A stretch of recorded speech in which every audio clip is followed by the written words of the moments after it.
Hey everyone, today just wanted to make a rather short video on my frustrations with the game at the moment, that being Minecraft Bedrock Edition of course, how the new updates are affecting gameplay, and yes of course this is biased because as you know me, I am a technical player and I like the more technical side of Minecraft Bedrock, that being, fun exploits, unexpected behavior, and overall just pushing limits and stuff. And I understand that that's not the playstyle for the majority of players, and hence the game is not targeted towards it, but that is not the problem here. How the game is being handled at the moment is hurtful for all player groups, and well, overall it's just very frustrating. Some of those changes may not necessarily be acknowledged or, noticed by normal players. And I understand that, because not everything is easy about the game. Especially Minecraft Bedrock Edition has been around for less long than the Java Edition. But I just have to say that it's extremely frustrating seeing recent changes. And so yeah, I just wanted to talk a little today about why I am taking a break from technical Minecraft, and overall just my frustrations with how it's being handled. First of all, I just want to show a little appreciation for the insane amount of work that went into fixing hundreds upon hundreds of bugs, and I really take that into consideration. I really think it's amazing that so many bugs are being fixed, and that they are working towards finally getting this notion that Bedrock is inherently buggy away. And I think that's very important, because Bedrock Edition is really just overall called Bugrug all the time, and it's also the fault of people, but I'm not gonna go into detail with that. But it's really good to see that on the developer side, things are being done in order to get that notion out of the way. That being said, I really can't overstate how some fixes are just, I don't know if it is the structure of, the office, whatever, if an employee has to do task A and they can only do task A and not diverge to, well, or if they don't have access to other tools or something like that. But, well, some of those fixes are just ridiculous, and it's really disappointing. It's really truly disappointing to see how these fixes are being carried out. And sometimes these fixes don't even exist. There are very often mentions made in the changelogs that there is a certain fix, and it is not there at all, like at all. When you actually go to reproduce it in game, it's not there. And that is, I suppose, a miscommunication, but it happens so often, and for the highest selling game in the world, I think maybe that should be taken a little, more seriously than with other games. But yeah, I do think that a good job is being made. These fixes are honestly just crazy. I have been scrolling for, I don't know, maybe a good minute or something, admittedly at not very high speed, but still scrolling, and not even halfway through.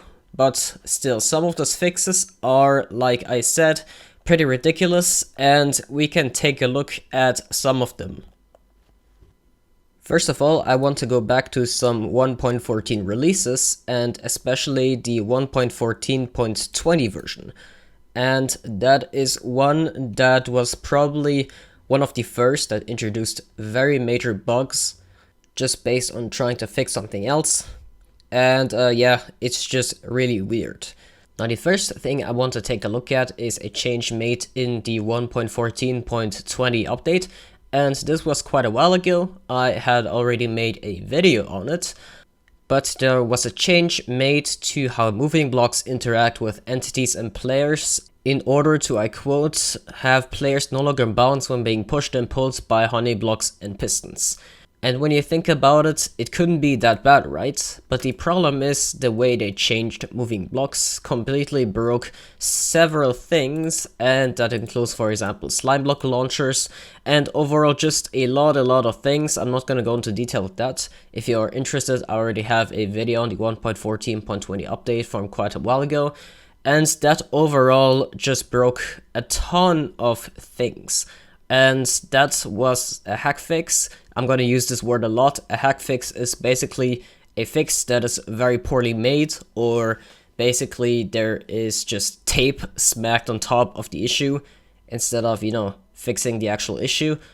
But anyways, yeah, that was a change made in order to fix this problem right here, that players bounce when pushed and pulled by honey blocks. And yeah, that whole thing just caused a lot of issues, and to this day it's still not completely fixed. I don't understand why. In my eyes it could have just been reverted. Maybe that's not the case, maybe it doesn't work like that, but it is fixed server side. So the internal server and whatever server you're playing on, for example, that would be fixed for entities, but the players is still affected by this bug. And that is just one bug that is quite frustrating and still not fixed. Alright, now another notable example happened around 1.14, 1.14.1, 0.30 or 0.20, I'm not quite sure, but you can see it listed here somewhere.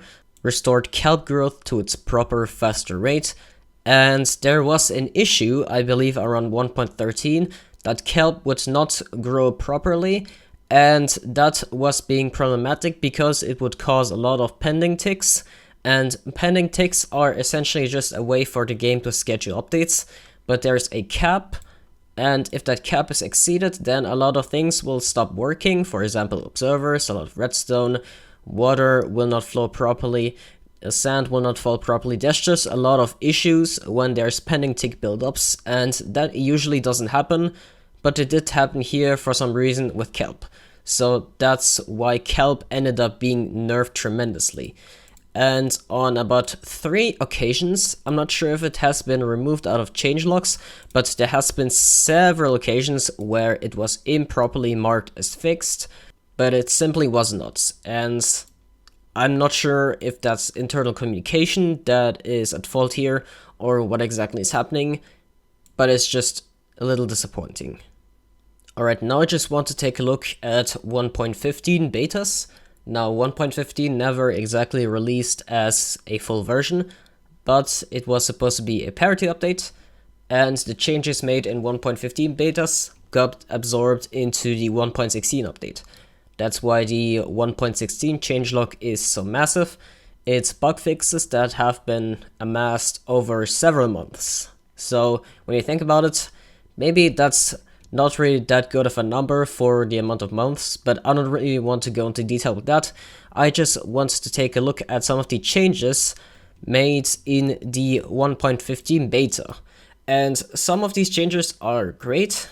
I believe there is a iron golem spawn buff, and that overall just greatly helped a lot of things in regards to iron farms, and it is a very good fix. Well, not fixed because nothing was broken, but a very good change because, well, iron farms were never broken, they were just hellishly slow, and they basically just tweaked the spawn rate to make it more balanced, so that's pretty great.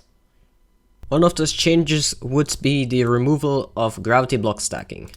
Now, I realize that gravity block stacking is a bug, of course. Oh well, it was a bug, but it was pretty great.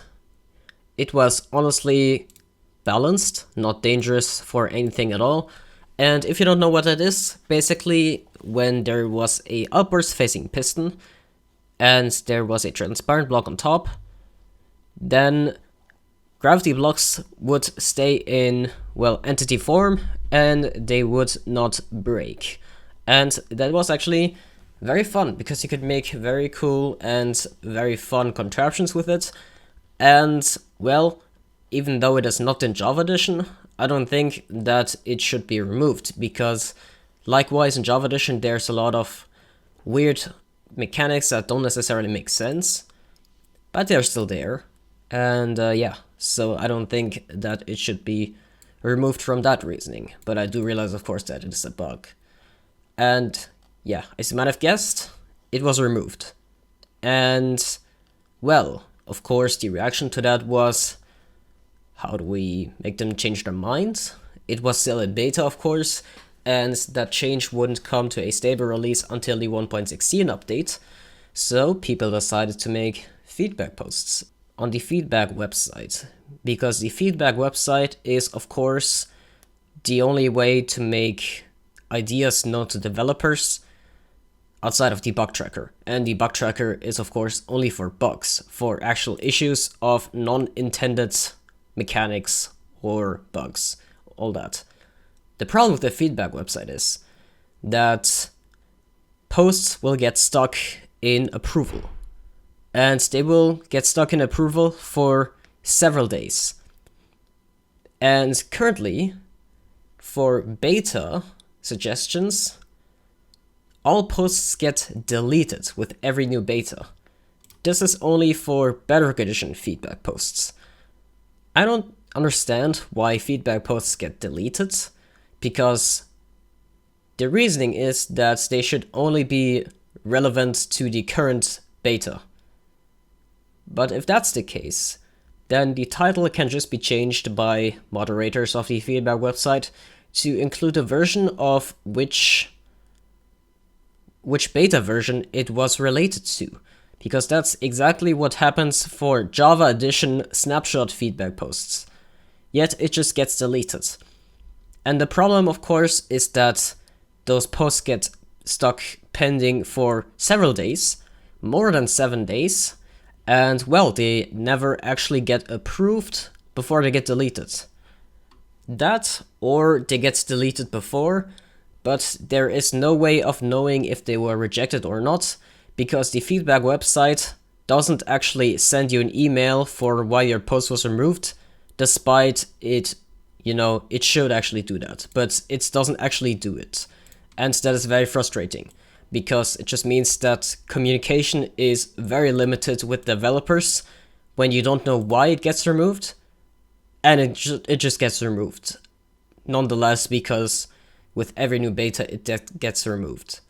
So yeah, that is one mechanic that was very beloved by the community. And on Java Edition, the developers, they are very present everywhere. They very often make Reddit posts and whatnot. You can talk to them. And, well, feedback website is actually good for Java Edition feedback posts. I wouldn't say it's great, but it's still good for Java Edition feedback posts. And yeah, I mean, you can at least communicate, get your voice heard, and all that. For example, with the change made in recent Java snapshots, it was already quite a while ago, but there was a change made that aggroed pigment would no longer drop XP. That has been reverted due to the community. And the community, of course, has to communicate some way. But if for Bedrock Edition it completely gets shut down and you have no way of communicating, then you just cannot get your voice heard, and you just feel ignored. I'm sorry, but that's just the way it is. You are completely ignored and you can do nothing about it. Alright, let's take a look at another change made in that same beta.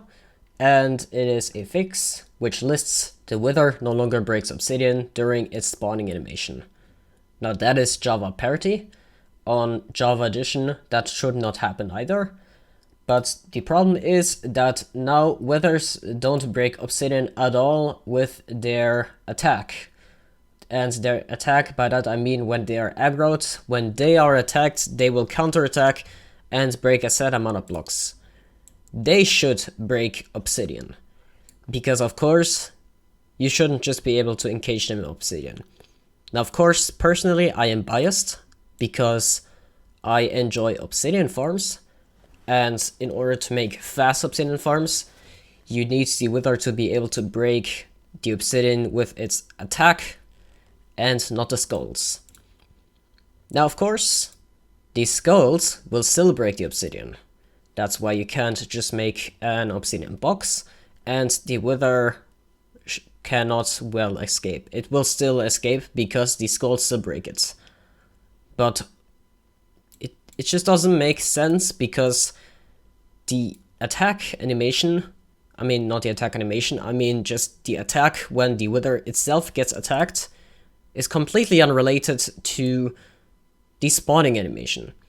And I just fail to understand why that happened, but it happened, and that kind of sucks. And to this day it's still not fixed.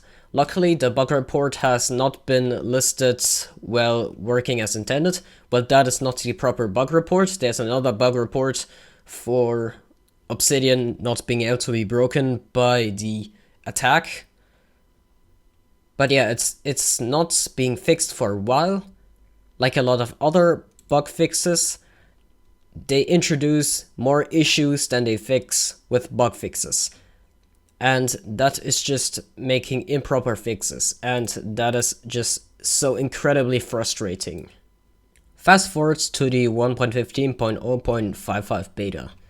Now this beta introduced a so-called parity change that blocks will lose their waterlogged state when pushed by Piston.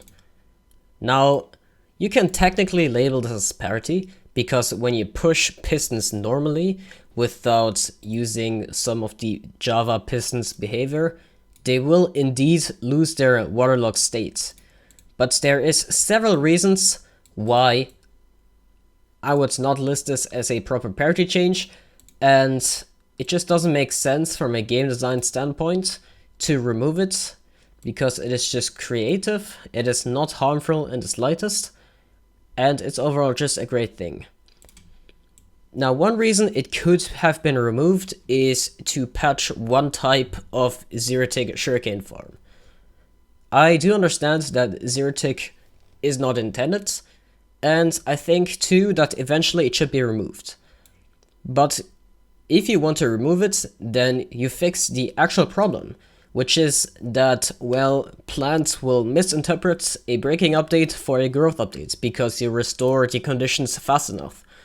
And, well, for that you just need to add an additional check, and that will fix zero-tick. They did it on Java Edition, they can do it on Bedrock Edition. Now, I personally not sure if that was actually to fix zero-tick sugarcane farms, but the important part here is that it is listed as parity. And the irony here is that on Java Edition, you can still very much push waterlogged blocks and have them keep their waterlogged state. So yeah, well, normally you cannot do that. You still very much can do it, and it's not hard at all. You can, for example, check out Amiga, who has several flying machine videos on how to make floating water tracks. Now that's a little cheesy, I'm not sure if that should be a thing, but whatever, it works, and it uses moving waterlogged blocks. And it just works, and they don't lose their waterlogged state. Whereas in Bedrock Edition, a non-harmful, fun, interesting mechanic that promotes creativity gets removed under the guise of parity, and it is just a little sad. Now, next up here, there was also listed that Kelp will now keep growing after partially being broken by Piston and blah blah blah.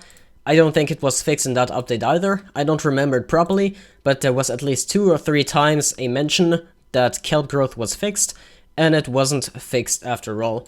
But I do believe that in the full 1.16 release, it is indeed properly fixed. Now, another one here is that falling tops now can no longer break solid blocks. It is a method of Bedrock breaking, and I understand it was patched because, well, Bedrock breaking just gets patched, period. But personally I liked it because, well, I mean, there's almost no way that you would reproduce it in survival and you accidentally deleted a block.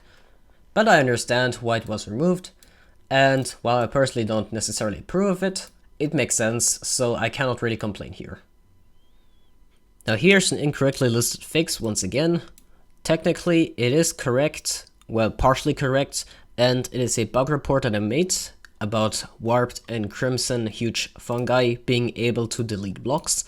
And here it says that warped and crimson stems can no longer replace blocks when grown or generated.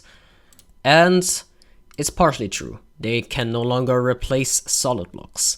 But transparent blocks can still be completely eradicated or deleted by both the crimson stem, or well, the stem, or the warped blocks. And if you happen to grow a warped or crimson fungus, whatever, next to a chest, well, all of your contents are gone. If you happen to have 54 stacks of netherite blocks in there, I don't think you would have that, but let's just say you had it, then those 54 stacks of netherite blocks would be gone. Just reduced to atoms. Yeah, they would be completely gone. So, once again, another incorrectly marked fix. But I don't think that would happen in survival a lot, but it's still there. If they are going to fix, snow layer bedrock breaking, then they probably should fix that as well, but they haven't done that yet. Alright, I'm not gonna search up all the issues that I wanted to cover as well in this video, but here are a few. I have them in my Discord server where we sometimes post bugs that should be fixed.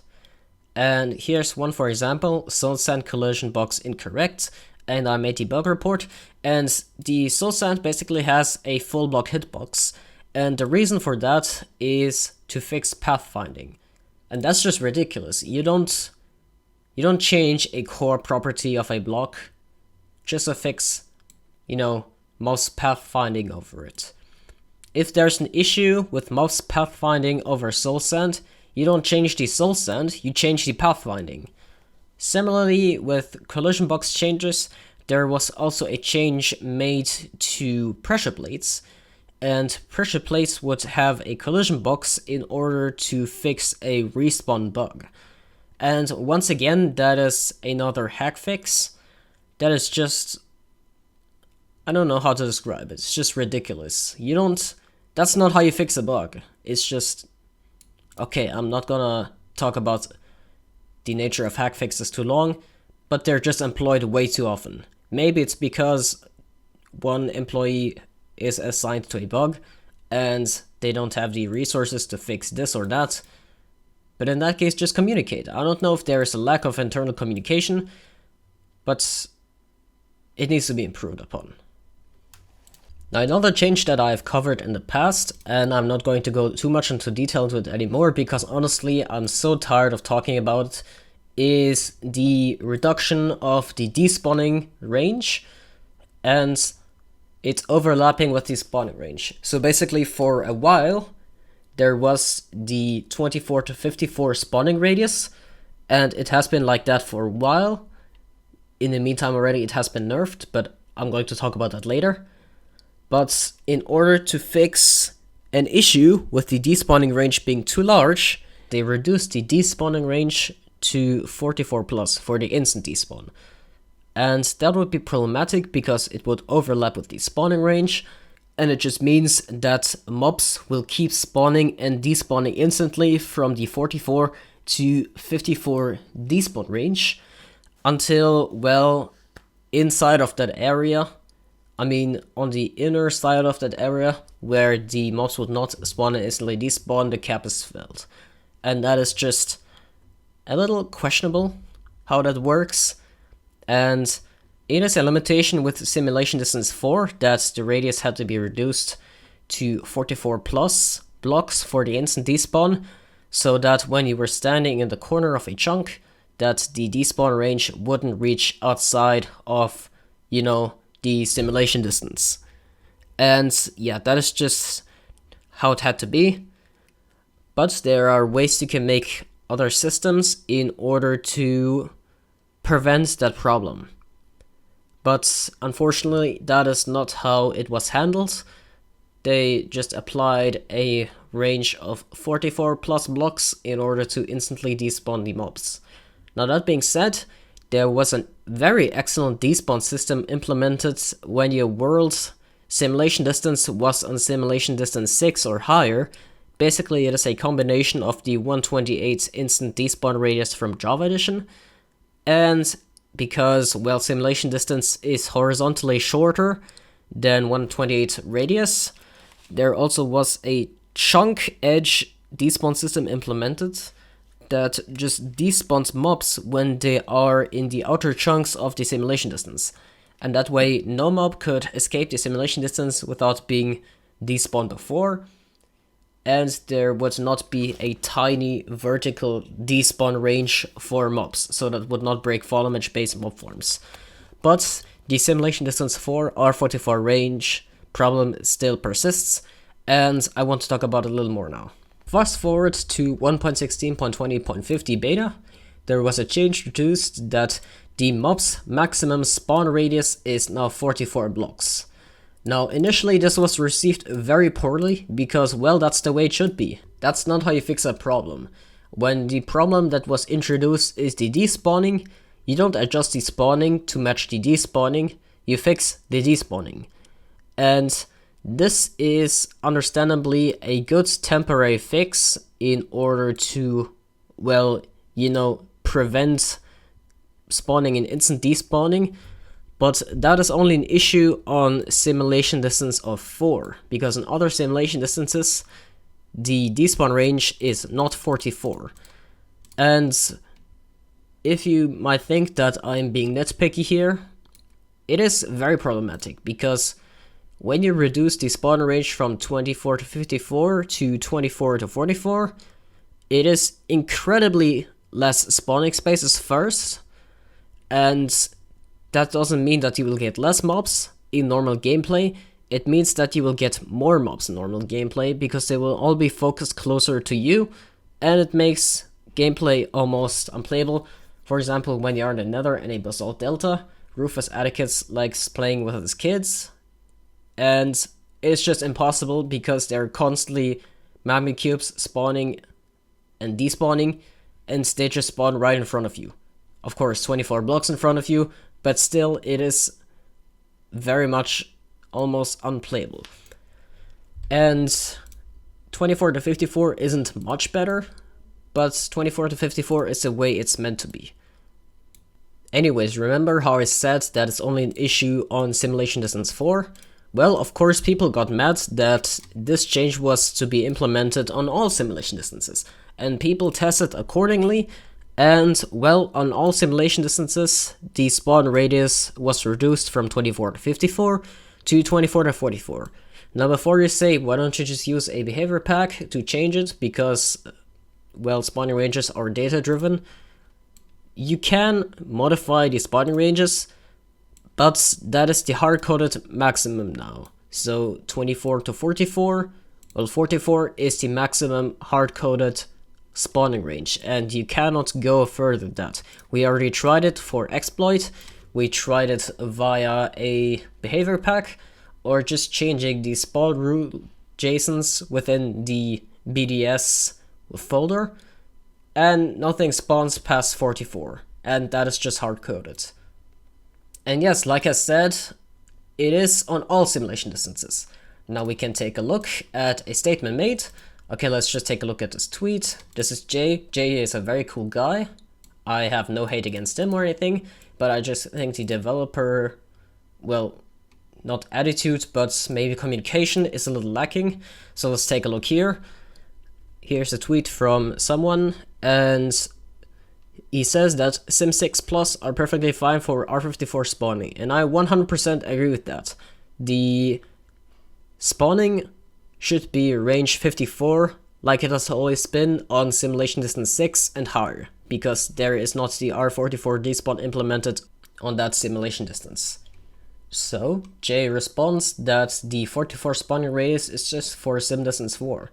This is incorrect, it has been tested, and, well, it applies to all simulation distances. Now, initially we were all relieved because we thought that they might have just changed it for the actual 1.16.20 release, which has dropped recently. And then, well, the 1.16.20 release dropped, and it started being pretty clear that it was miscommunication once again. So, yeah, there's a new bug report here that mob's max spawn radius is now 44 blocks at all sim distance. And if we take a look at the release changelogs 1.16.20, it very clearly says, okay, I suppose it has been edited now. Okay, it has been edited, but it used to say mob's max spawn radius is now 44 blocks for simulation distance 4. But it seems that it has been edited. Okay, that's not how you approach an issue, but okay, whatever. It now says mob's max spawn radius is 44 blocks. It used to say mob's max spawn radius is now 44 blocks on simulation distance 4.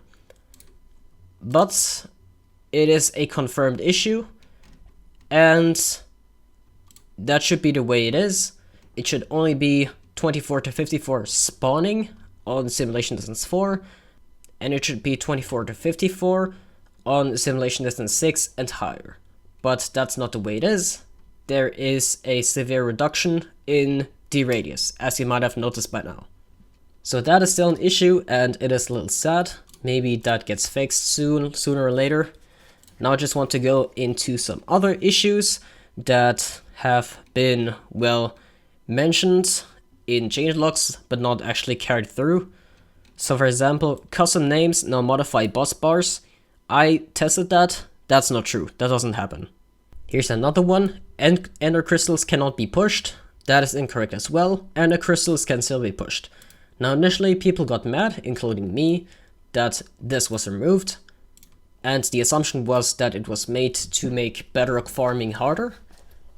But it is not actually patched. You can still push ender crystals as you always have.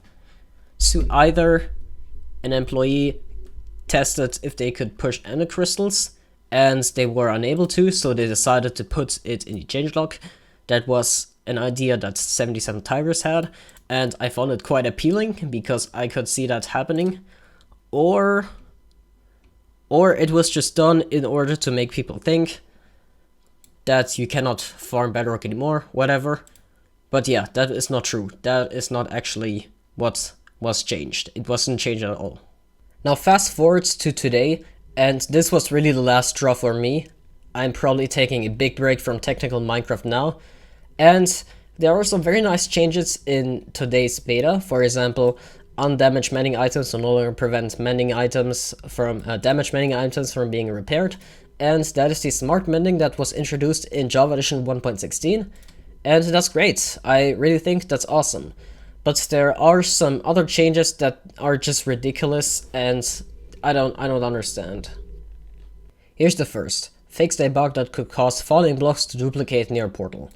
Now I know that gravity block duplication is an exploit, and it's not intended, it's duplication, but it has been Java Edition for a long time, and it is staying in Java Edition because there is currently no renewable way to farm sand. Now you can do gravel with, bartering, but sand, you can technically farm it through the Wandering Trader, but that's a joke. You're better off mining. And yeah, you might just think, yeah, why not just go mine? Well, you can only mine that much. Of course, you will probably never, deplete all the deserts in the world, but you always have to go out further and further, and I think there just has to be a way to renewably obtain sand other than the Wandering Trader, because the Wandering Trader is just a joke. And, I mean, I get that it's being removed, but if they are going for the whole parity notion that there should be,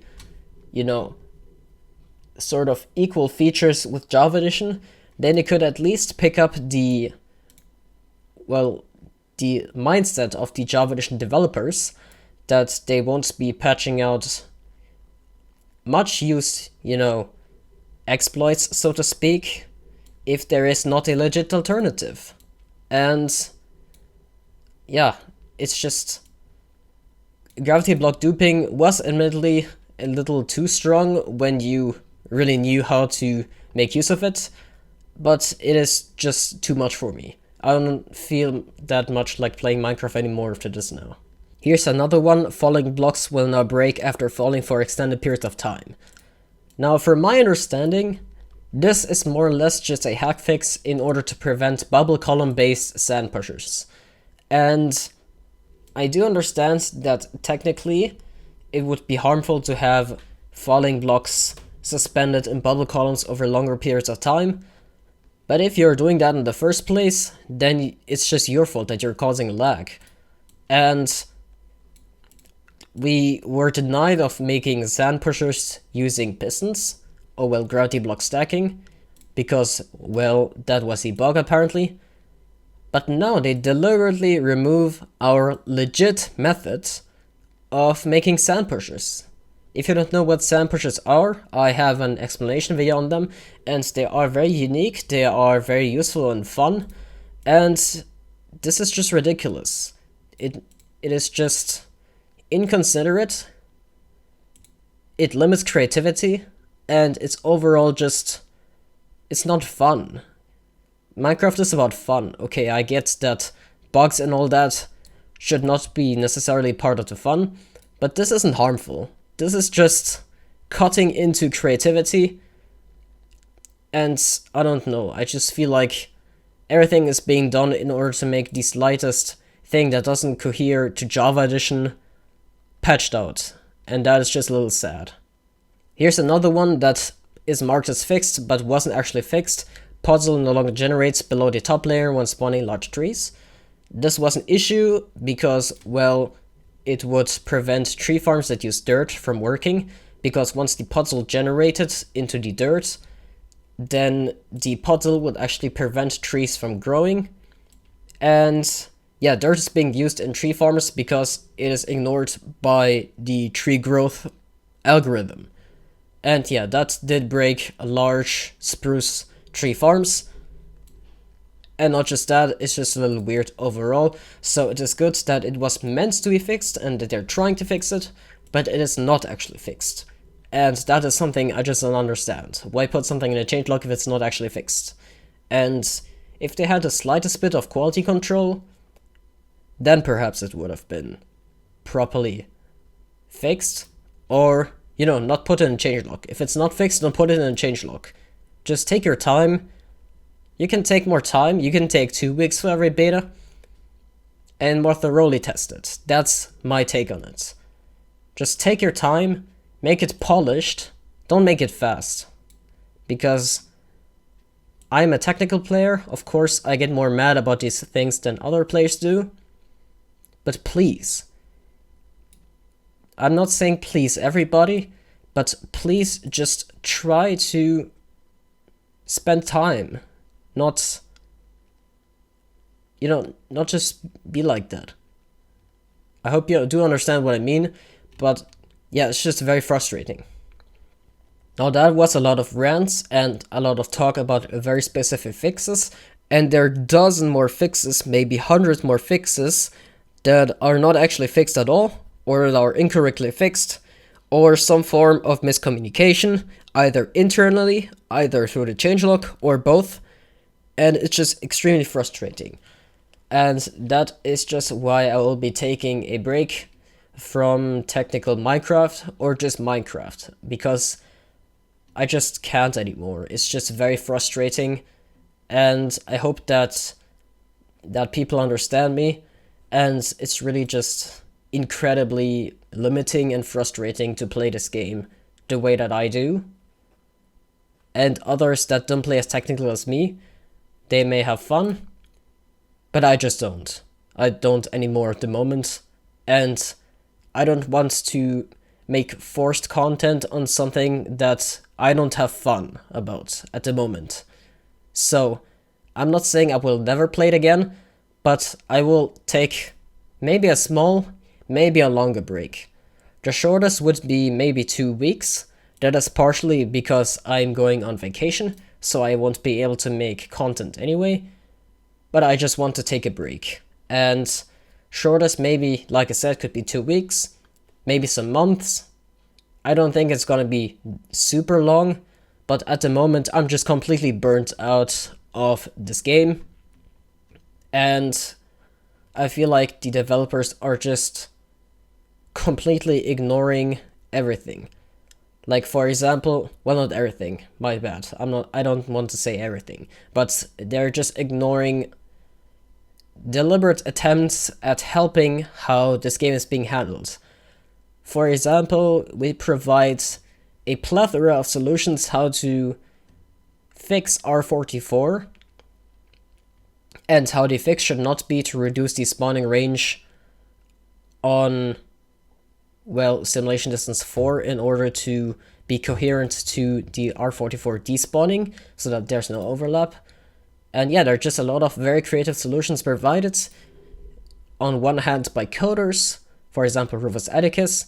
He has many ideas on how to fix it properly, and he did also, well, list them of course on bug reports, and we very clearly say, and of course we don't take it for granted that they do everything we say, but we very clearly suggest that reducing the spawning range is not the solution, and that is very problematic. And of course the thing they do is exactly that, they reduce the spawning range. So I think that's probably enough on the topic. I'm currently still recording this. I don't know how long the video will be. Maybe it will be 40 minutes. Maybe it will be less than that. I don't really know, but it will be a pain to edit. Okay, well, whatever. Like I said, I'm going on vacation, so maybe I will see you after. I will probably still be active on social media, for example, Twitter, Discord, whatever. The Discord link in the description. And yeah, well, I still love Minecraft. I still love everybody that plays the game. I love the developers, but I just can't play the game itself anymore with how it is being handled. So, if you watched through all of it, thanks for watching. I'll probably not be monetizing this video because I'm pretty tired of, you know, all these changes, and I don't want to monetize something like that.